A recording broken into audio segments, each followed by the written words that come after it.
right, let's dive in. Today we're ditching those fad diets, you know, the ones. Oh, yeah. And we're going to explore a roadmap to feeling amazing in 2025 and beyond. I like it. Think sustainable food habits, you know, for optimal health. Yes. Not just another quick fix, No. but like a real lifestyle shift. Yeah. And our guide today is unlocking 8 keys to lifelong vitality. Nice. And whether you are prepping for a big health goal, maybe you've got a marathon coming up, or just curious about building better habits, you know, New Year's resolution type of thing. Yeah. This deep dive is your shortcut to the best insights from the source. It really is refreshing to see a source that finally moves past that whole lose 10 pounds fast mentality. No, right. Like, I mean, finally. so overdone. Yeah, this is about understanding the why behind our choices as much as the what, which is crucial for making changes that actually stick. Absolutely. Like, actually last. Not just, you know, white-knuckling it through January. Totally, yeah. So it's not about willpower alone. It's about really getting to the root of our motivations. And that's exactly where this source starts. Yes. With your personal why. Love it. It's like before you even think about kale smoothies or cutting out carbs, you know. Right. Ask yourself this: what does optimal health actually mean to you? Because it's different for everybody. Exactly. And that's where the real personalization comes in, because optimal health really does look different for everyone. It does. For some, it might be about, having more energy to play with their kids, or for others, it might be about improving sleep quality or managing a health condition. It's about defining what matters most to you. Yes, so important. Okay, step 1, we're going to figure out our why, but then, like any good roadmap, we need to know the terrain right. Oh, yeah. What are we working with here? And this source doesn't shy away from the fact that we all have challenges, right? We do. Busy schedules, picky eaters in the family, maybe a deep-seated love for French fries. Whatever it is, you've got to acknowledge it. Exactly. It's about acknowledging those roadblocks up front instead of pretending they don't exist. Yes. Because if we don't address them, they're just going to keep tripping us up. For sure. So maybe that means like brainstorming meal prep strategies for those busy weeks, or finding healthy ways to satisfy those French fry cravings. Yes, and I love this. The source talks about connecting your food choices with your values. Oh, interesting. So it's not just about what you're eating, but why it matters to you. I see. It could be sustainability, supporting local farmers, animal welfare. Yeah. There's so many different values that you can bring in. That's such a powerful point, because when you align your dietary choices with your values, it becomes more than just a diet. It does. It becomes part of your identity. Like, it's who you are. Yeah. It gives your choices meaning and makes them feel more authentic. So, okay, so we've got we're aware of our challenges now. Let's get to the actual food. Yes. Key number 2 is all about the power of whole foods. Yes, and I love how the source presents this. Yeah. It's not about restrictive rules or cutting out entire food groups. Right? It's about building a personalized plate that's packed with nutrients and satisfies your individual needs. Absolutely. Like, picture this. Oh, yeah? A vibrant, colorful plate. Nice. Full of fruits and veggies, like eating the rainbow. Oh, I love that. We're talking maximum vitamins, minerals, antioxidants, the whole shebang. Yeah, you get it all. The whole thing. All the good stuff. And to make sure you're truly nourished and satisfied, the source emphasizes protein, but it goes beyond just saying eat more protein. Right. It highlights a diverse range of sources to fit various preferences and needs, I like that. from fish and poultry to beans, lentils, and tofu. Something for everyone. Something for everyone. Yeah. And for sustained energy throughout the day, we can't forget those complex carbohydrates like brown rice, quinoa, and oats. Yes, love those. They're like the slow-burning fuel that keeps you going strong. Absolutely. And rounding out our personalized plate are healthy fats from avocados, nuts, and olive oil. Oh, so good. These are crucial for brain power hormone production and overall wellness, basically. They help our bodies run smoothly. Yeah, and they taste good too. It doesn't hurt. All right, so we've laid the groundwork with our why, tackled those potential challenges, and built ourselves a delicious and nutritious plate. But now it's time to shift gears and talk about how we eat. Yes. Which brings us to key number 3, Okay. mindful eating. This one's all about tuning into our bodies and like paying attention to the experience of eating rather than just mindlessly, shoveling food into our mouths. I know, it's like, how often do we eat lunch while scrolling through social media? All the time. Or have dinner in front of the TV? Every night. We're barely even tasting the food. I know, and that's where so many of us get tripped up. Yeah. We're not paying attention to our hunger and fullness cues. Totally. So we end up eating more than we need, often without even realizing it. Yeah, and this source encourages us to Ditch those distractions Yes, please. and really savor each bite, noticing the flavors, the textures, how the food makes us feel. Love that. It's about making each meal an experience, Yeah, not just a task to check off our to-do list. exactly. And it might sound simple, It does. but it can have a profound impact on our digestion, our relationship with food, and even our ability to make healthy choices in the long run. Absolutely.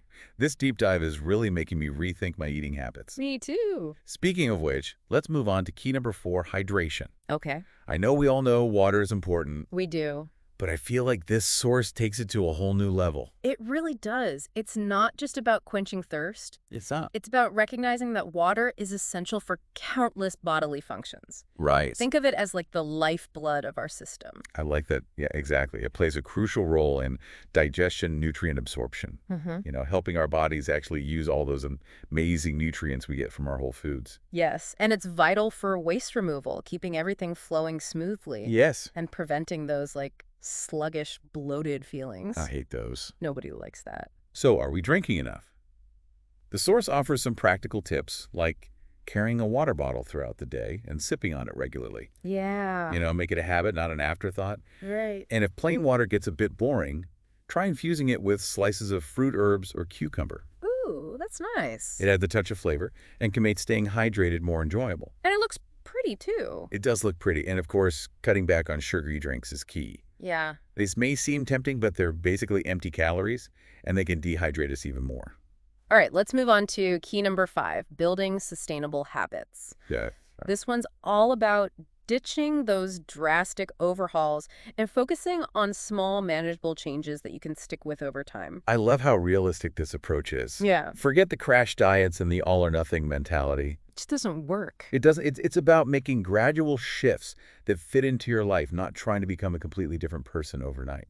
Yeah, and a great way to start is by identifying 1 or 2 small changes you can make right now. Maybe swap your sugary cereal for a bowl of oatmeal with berries in the morning, Oh, that sounds good. or add an extra serving of veggies to your dinner plate. Yeah, just like little things. Just little things that make a big difference over time. Yeah, and remember, consistency is key. Yes. It's about building those habits day by day, week by week, until they become second nature. The source also highlights the power of meal prep. Having healthy, ready-to-go meals and snacks can make all the difference when you're short on time and energy. Totally. It's like setting your future self up for success. Exactly. And another great tip, find a supportive community, either online or in person. I love that. It makes such a difference. It does. Sharing experiences, recipes, and even struggles with others on a similar journey can provide motivation and accountability. Yeah. It's about creating a network of support to help you stay on track. Let's be real. Okay. There will be setbacks, Always. but it's not about perfection. It's about progress. Exactly. And remember, every small step you take toward building healthier habits is a victory worth celebrating. Okay, we've covered the first 5 keys, but this deep dive doesn't stop there. We're about to delve into some often overlooked factors that play a huge role in our overall well-being. Oh, exciting. But we'll save that for part 2. Can't wait. Welcome back. We've covered a lot of ground so far, but as promised, there's more to uncover in our deep dive into unlocking 8 keys to lifelong vitality. I'm all about that holistic approach, and this source really emphasizes that it's not just about the food on your plate. It's about creating a lifestyle that supports your overall well-being. Exactly. It's about recognizing that our physical and mental health are interconnected. So key number 6 takes us beyond nutrition and delves into the crucial roles of sleep and stress management. Okay, sleep and stress, Yeah. we all know they're important, but I have a feeling this source is going to give us some deeper insights. Lay it on me. Well, first off, let's talk about sleep. We often hear about how lack of sleep can affect our energy levels and mood. But did you know it can also impact our eating habits? Really? Tell me more. When we're sleep deprived, our bodies produce more of the hormone ghrelin, which stimulates appetite, and less of the hormone leptin, which signals fullness. So basically, when we're tired, our bodies are like, feed me. Yeah.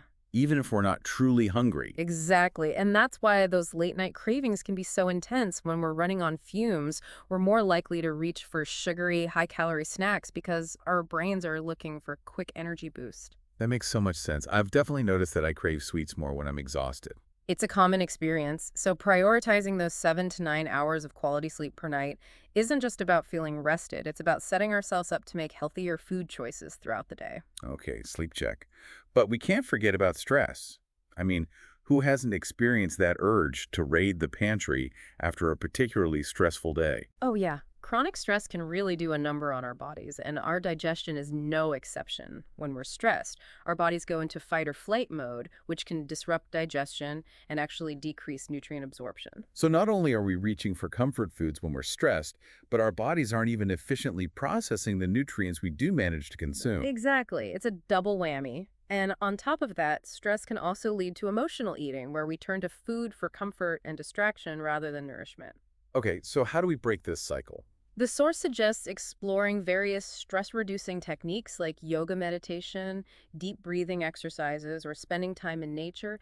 Even a short walk in the park can make a difference. Those all sound great, but I'll admit sometimes when I'm stressed, the last thing I want to do is meditate or go for a walk. Yeah. I just want to curl up with a bag of chips. I hear you, and the source acknowledges that it's not about being perfect, it's about finding what works for you and incorporating those practices into your routine as best you can. Even 5 minutes of deep breathing can help shift your mindset and reduce stress levels. And maybe those 5 minutes of deep breathing will help us resist that urge to grab the chips. Ooh. Okay, we've covered sleep and stress. What's next on our journey to lifelong vitality? Key number 7 is all about flexibility and enjoyment. This one really resonated with me because it reminds us that healthy eating shouldn't feel like a punishment. Yes, it's about finding a way to nourish ourselves that feels good and sustainable in the long run, not about depriving ourselves or feeling guilty about every little indulgence. Exactly. The source even encourages us to allow for occasional treats and to focus on foods we actually enjoy. It's about finding a balance that works for you, not trying to adhere to some rigid set of rules. I love that because, let's be honest, life is too short to completely eliminate all the foods that bring us joy. Whether it's a slice of birthday cake or a Friday night pizza, those moments of indulgence can actually be part of a healthy lifestyle. Absolutely. And remember, food should be pleasurable. It's about experimenting with new recipes, trying different cuisines, and making mealtime a sensory experience that you look forward to, not dread. This key is a great reminder that healthy eating doesn't have to be all kale smoothies and quinoa bowls. It's about incorporating foods you love, making healthy choices most of the time, and giving yourself permission to enjoy those special treats without guilt. Exactly. And that leads us to our final key, number 8, continuous learning and adaptation. This one is interesting. So we've laid the groundwork, but it's not about reaching some finish line and calling it a day. Right. The journey to optimal health is an ongoing process. It's about staying curious, informed, and adaptable as our needs and knowledge evolve. The world of nutrition is constantly changing, with new research and discoveries emerging all the time. What might be considered healthy today could be viewed differently 5 years from now. That's why it's so important to stay open to new information, to question what we think we know, and to be willing to adjust our habits as needed. So how do we stay informed without getting overwhelmed? The source encourages us to seek out reliable sources of information, whether that's reputable websites, books by qualified experts, or even working with a registered dietitian. It's about being discerning consumers of information and recognizing that not all sources are created equal. And it's about viewing this deep dive as just the beginning of our journey. It's a springboard for further exploration and discovery. I love that perspective. This isn't just about absorbing information passively. It's about actively engaging with it and using it to make informed choices about our health. Exactly. It's about becoming lifelong learners when it comes to our well-being and recognizing that this journey is an adventure filled with opportunities to grow and evolve. Well, we've officially explored all 8 keys to lifelong vitality. This deep dive has been packed with insights, tips, and inspiration. But what does it all mean for our listeners? How do we take all this knowledge and put it into action? I mean, that's the big question, right? We've explored these 8 keys, Yeah. but now it's about taking action, putting this knowledge into practice in our own lives. And that's where things get really exciting. They do. This isn't just about passively absorbing information. Right. It's about empowering ourselves to make real, lasting changes. So for everyone listening, I want you to think about this. Out of all the insights we've uncovered today, what resonates most with you? Yeah, what's that one key takeaway that maybe sparked an aha moment or ignited a little fire in your belly to make a change? Maybe it's finally committing to getting those 7 to 9 hours of sleep so you can ditch those afternoon sugar cravings. Yeah, or perhaps it's about adding more color to your plate, embracing those vibrant fruits and veggies you've been neglecting. Maybe it's as simple as carrying a water bottle everywhere you go and making hydration a non-negotiable part of your routine. Whatever it is, big or small, identify that one action step you're ready to take today. Today. Yeah, like right now. Yeah. Remember, even the smallest changes can have a ripple effect on your overall well-being.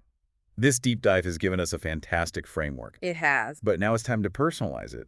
What works for you might not work for someone else, and that's okay. Exactly. It's about finding what fits into your life, what aligns with your values, and what truly makes you feel good, both physically and mentally. So as we wrap up this deep dive, we want to leave you with a sense of empowerment and excitement. You have the Yes. knowledge, the tools, and the resources to create lasting changes. This isn't about reaching some unattainable ideal of perfect health. No, It's about making choices that support your unique journey. it's about progress, not perfection. Exactly. It's about listening to your body, honoring your needs, and finding joy in the process. Yes, and remember, this is a lifelong adventure. It is. There will be ups and downs, challenges and triumphs. Oh, yeah, for sure. But by embracing these 8 keys to lifelong vitality, you're setting yourself up for a future filled with energy, well-being, and a deep sense of nourishment from the inside out. Absolutely. Thanks for joining us on this deep dive. We hope it sparked some inspiration and empowered you to make positive changes in your life. Until next time, keep exploring, keep learning, and keep nourishing yourselves in every sense of the word.